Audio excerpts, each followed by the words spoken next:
Just some random travel footage here. This is actually Copenhagen in Denmark, where I was this weekend.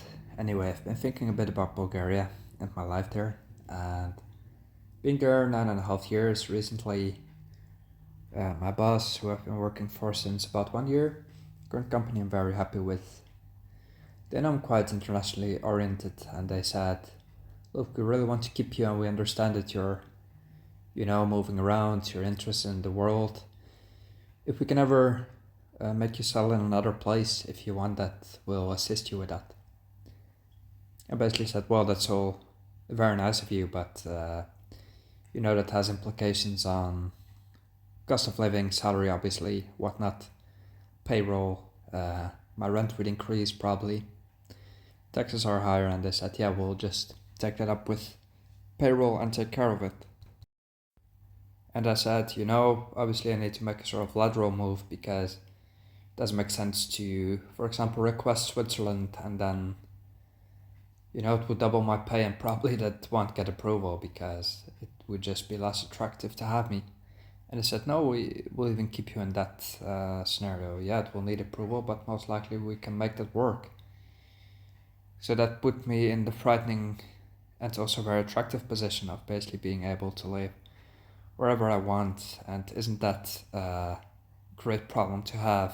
So basically right now, honestly, I'm thinking a lot about my life, and nonetheless, some positivity and some compliment for Bulgaria.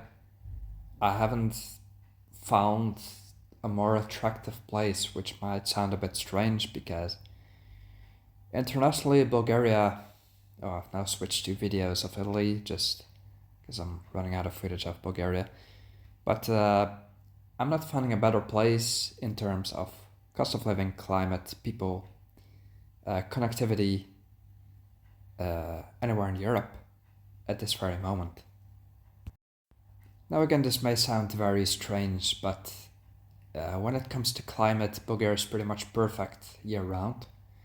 We have 20 degrees outside right now. It is February. I just went outside without a jacket, just a body warmer. I go get my lunch. I don't have to cook. I get meals for 2-3 euros a meal, and I basically never cook. At my gym around the corner, I have everything in my street, the mall, trams to the airport, everything. So I live this Sex and the City lifestyle for the past 10 years, which to have that in the city of Amsterdam, you can have that life there. I would need triple the salary, like literally triple, even just to pay my rent.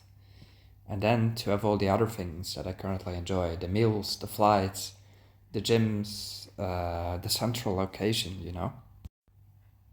And I'm a huge fan of Sofia Airport because it is like right next to my home. It's 3 kilometers. I can take a tram and a bus or a tram and a metro. I'm right there. So what you see in these videos is basically my every weekend, or such trips I make like every other week or whatever, whenever I feel like it. I literally hop on a plane and go to Italy for, what is it, 10, 20 euros?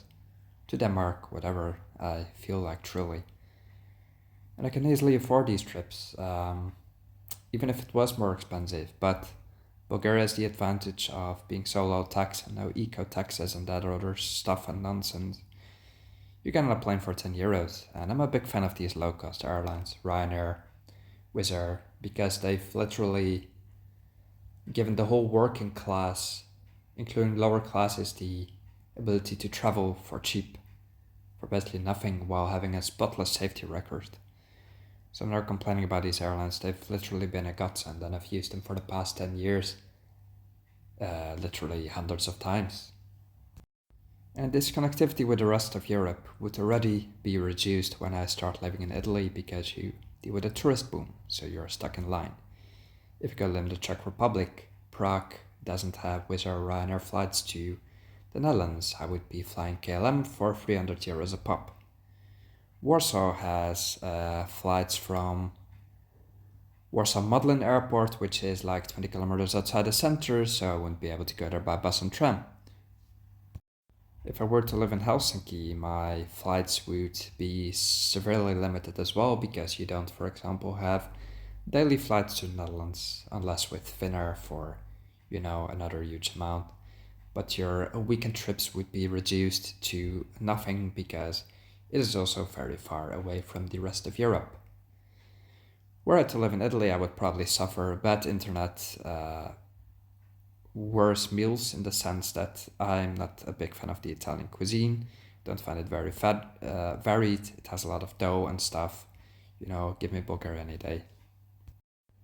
Were I to live in Spain, I would probably enjoy myself a lot, but I would have problems finding housing. The taxes are higher, the bureaucracy is huge.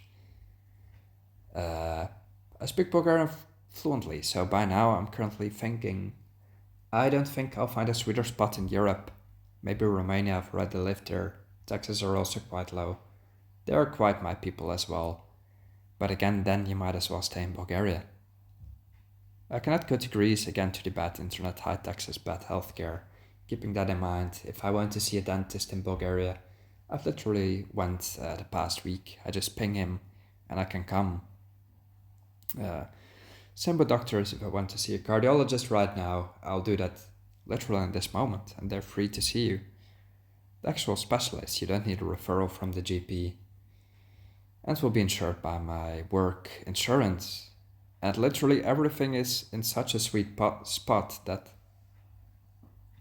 there's no other country in Europe that can give me the same standard of living than Bulgaria has in the past 10 years. And it keeps being sweet. So even though I'm actively trying to start to dislike it sometimes just so I can make the switch, there's nothing sending me on my way. I just love the country very much. Despite some things, infrastructure not improving hugely, but again, I'm not paying for it, so I'm not complaining. Bulgaria has hit the sweet spot for the past 10 years, and it means a lot, and it is a big compliment to the country, I believe.